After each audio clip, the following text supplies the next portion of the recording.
everyone, Rosie Green is back and she's going to talk to you about rosacea because she has struggled with rosacea, and I know many of you have. I haven't personally, so I wanted Rosie to share with you her account in order to help you guys.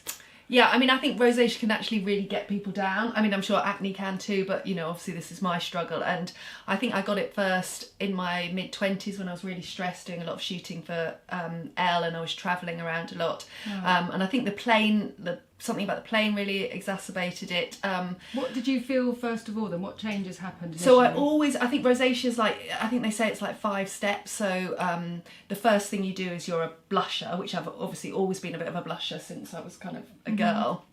And then what happens is the next step is that the blush kind of stays there really. So you blush, but then that sort of redness just never really goes. And just on your cheeks? Just on my cheeks at that stage. And then I remember going, and then obviously I was working in the beauty industry, so I was being sent loads and loads of stuff, so I was piling everything on, trying to fix it, you know.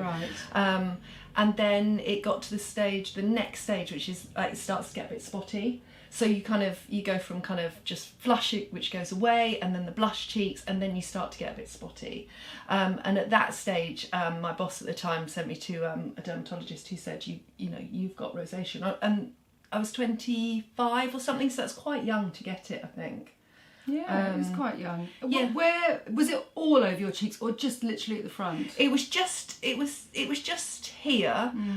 But what happens is that actually the redness is in other places too. So I mean, lots of people have red around their nose, but I feel I got a bit more, and then a bit on my chin, and then a bit here as well. And the weird thing is you can just think it is kind of, when is it redness, when is it rosacea? But I think if you've got a sort of predisposition to rosacea, then actually you start to really notice it at that point. Yeah. So when you were diagnosed, yes, was it then hot and prickly as well? Was it? Yeah, and actually that is one of the things that I think really can get you down. It's sort of like you go out for nice drinks, you go and have champagne for someone's birthday or something, and suddenly you just immediately flush up, and you feel just a bit kind of hot and a bit uncomfortable, and it's a sort of feeling as well as a skin condition, that sort of burniness. And then generally, if people don't know what they're doing, which I didn't in the first place, and still I'm shocked by how many people don't know what they're doing,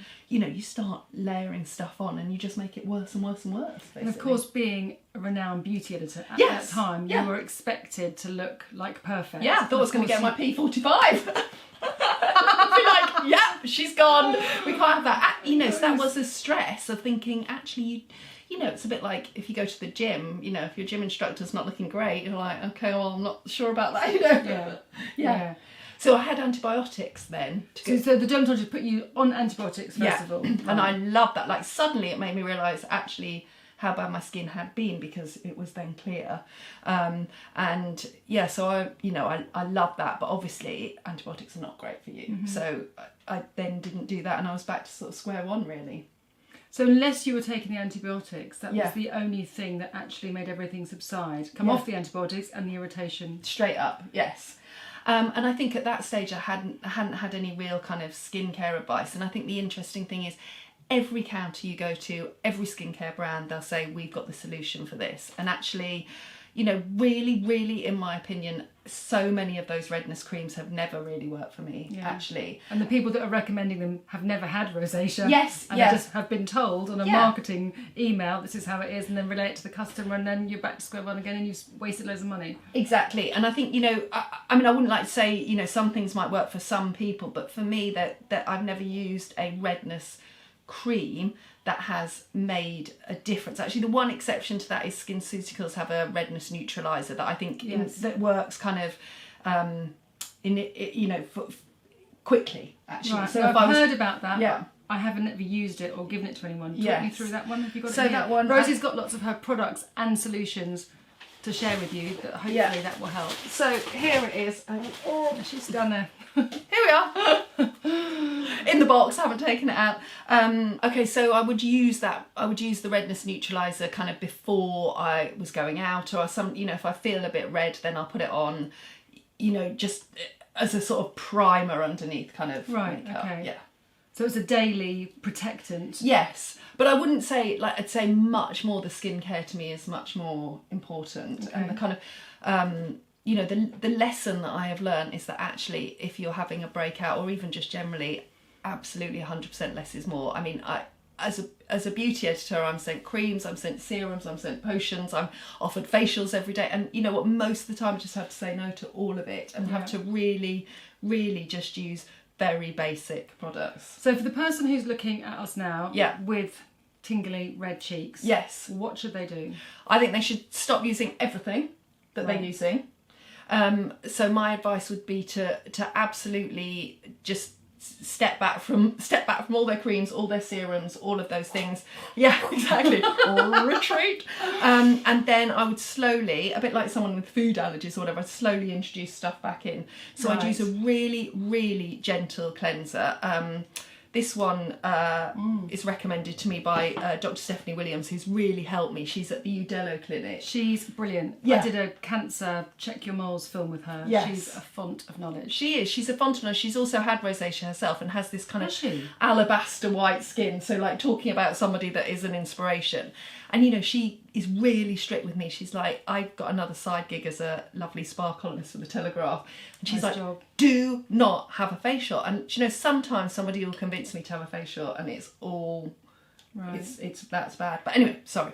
So this is the cleanser. Okay. There's also a brilliant cleanser by CeraVe, which is cheaper. CeraVe's great, isn't it? great. American brand, Yeah. dermatologist led.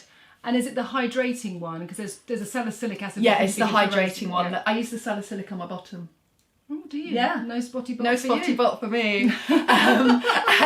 So yeah, that's great. And there's also something called Cetaphil, which all the American derms recommend, which is similar to CeraVe, quite cheap. Right, okay. Yeah. We'll post all these down below and maybe we'll do some things on Instagram to talk about that more if you're interested. But Yeah. Rosie will be answering all your questions below, so keep watching. Okay. And so then after that, I after a bit of sort of, you know, toing and froing about what worked for me, I think, you know, this... Sorry, just to go back with the cleanser. Yes. So cleanser over makeup, tepid water. Tepid water. And that, actually, the lifestyle stuff is so important. You don't realise.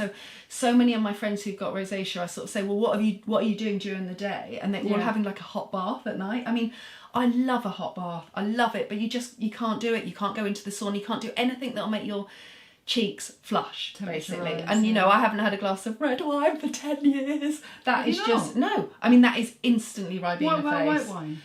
White wine, I mean, booze will do it, but for some reason, white wine, Rosé? champagne.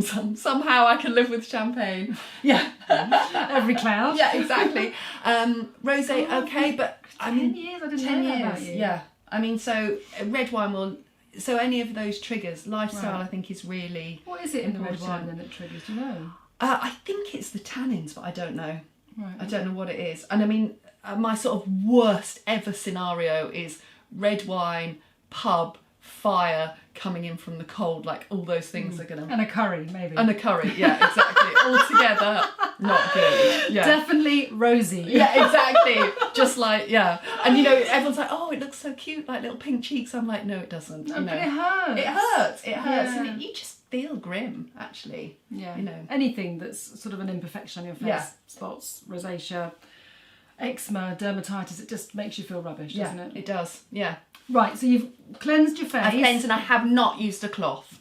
Because no I just cloth. think, like, you have to treat it with absolute kid gloves. I think, you know, the cloth, and also, you know, I mean, I was addicted to those lovely oily cleansing balms. I mean, God, they Yeah. smell so amazing. Yeah. No. No? You know, so No. Dr. Williams said to me, you know, anything, you know, it's acne rosacea. So actually, even though you feel like you've got dry skin and you feel like you should smother it with kind of Yeah. lovely ungent creams, actually, you're feeding it with that.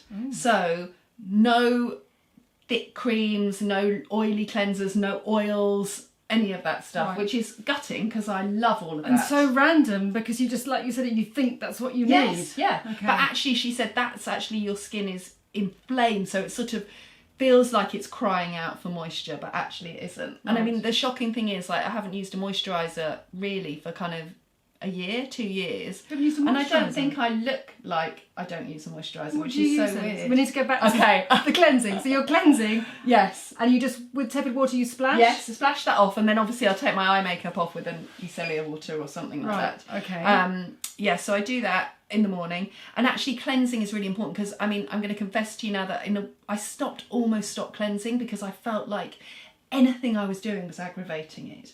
But actually, Stephanie Williams again said to me, you do need to cleanse it, because obviously overnight you're producing oils, you are going to get that film of oil, and that is going to feed it. So I've become much more diligent about my cleansing.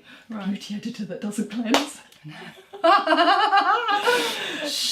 Exactly. So I've cleansed, and then this is what goes on next. Rosex. Okay. Rosex. So Dr. Williams gave me this. She's getting a lot of mentions. She's getting a Go lot of Stephanie. mentions. Yeah, go Stephanie. So obviously she's expensive to see. She's brilliant. But if actually I then now ask my GP for it. So I just fill in the little form online and say. Question about that. I know it's different Yeah. in America than it is in the UK, but did you go to your doctor and did your doctor give you antibiotics, or was it not until you went to the dermatologist to do it? Yeah, I mean, obviously I'm in a very privileged position of being Yeah. able to see dermatologists, and I know they're expensive and there aren't that many of them. So the antibiotics originally were prescribed by a derm, and then basically in the course of the last 10 or 15 years that I've had rosacea, occasionally I will just recheck in with another dermatologist, or actually the last time I did ask my GP to prescribe me these creams that I'm going to talk about and Right. antibiotics. Right. But the thing about a derm is they'll fine tweak which antibiotics, whereas Sure. a GP's generally not going to know, Do you exactly remember what antibiotics that you took? Yeah, I think they were called erythromycin. Erythromycin. I was given that for my acne. Yes. That's weird. Yeah. Or is it weird? Maybe No, it's not weird. I it's think the they're same similar. thing. Yeah, I mean, it's not the same thing, but I think they're similar. They'll take down the, Okay. I'm going into an area that I am not an expert in. No. So I will zip it Yeah, right now. me too. But yes, the name's familiar. Yeah. Okay, fine. So then the Rosex goes on. And yeah, that's all I put on in the morning. So I just put this on. So is that a moisturiser then? No, it's a prescription cream that somehow, and I wish I could tell you the mechanism, but I can't, that just somehow really helps. Great. Okay. And I think, Rosex is the classic go-to for that. And after that, I will then put on, I feel like I'm being sponsored by SkinCeuticals, I'm not. I'll then put on this this SPF, because SPF is really important for Right. rosacea.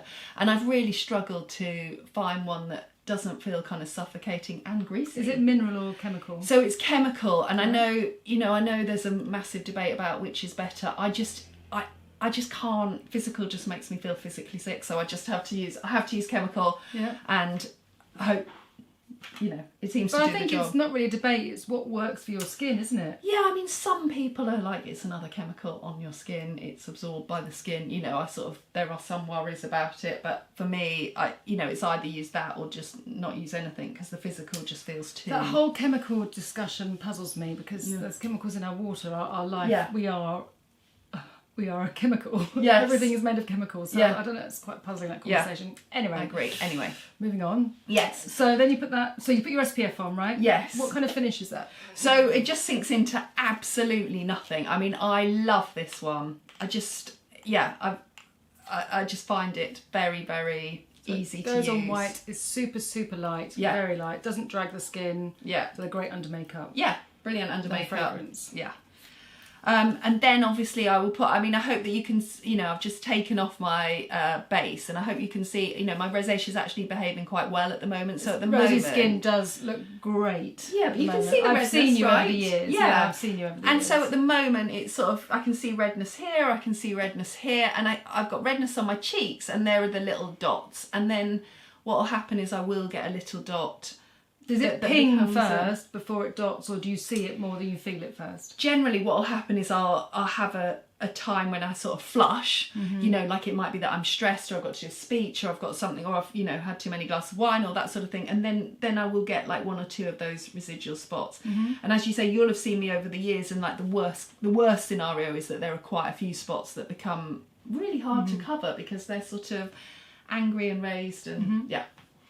then would you go and get some antibiotics? Is that when you think, right, that's when I need the antibiotics? Yes. When it's really, Yeah. then it calms it down, and then you can kind of rebalance it as long as you're in a good, not so stressed, eating well, doing your routine. Yeah. And you get back on track again. Yeah, I would definitely do that if I started to feel, if it got really angry. I really try and avoid that, because obviously the antibiotics have other side effects, and so I try and avoid that. Yeah.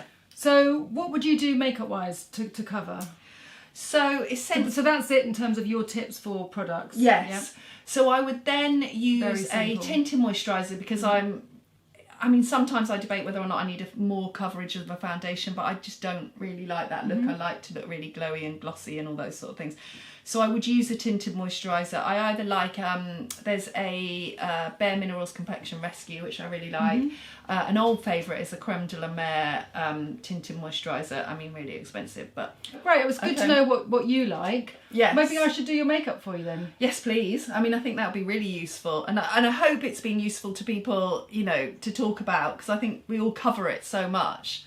I hope it's been And your insightful. skin is very good at the moment, but the colours that I can use will kind of be relatable to anyone who's got a lot of redness in your skin, whether it's acne and whether it's rosacea. It's just those colours that you can use. Okay. Yeah. Well, let's do that next week. Okay. Can you come back? Yes. Great. Rosie will obviously answer any questions that you have, personal questions below. I hope you've enjoyed Rosie. She is very enjoyable. And thanks very much for watching. See you soon.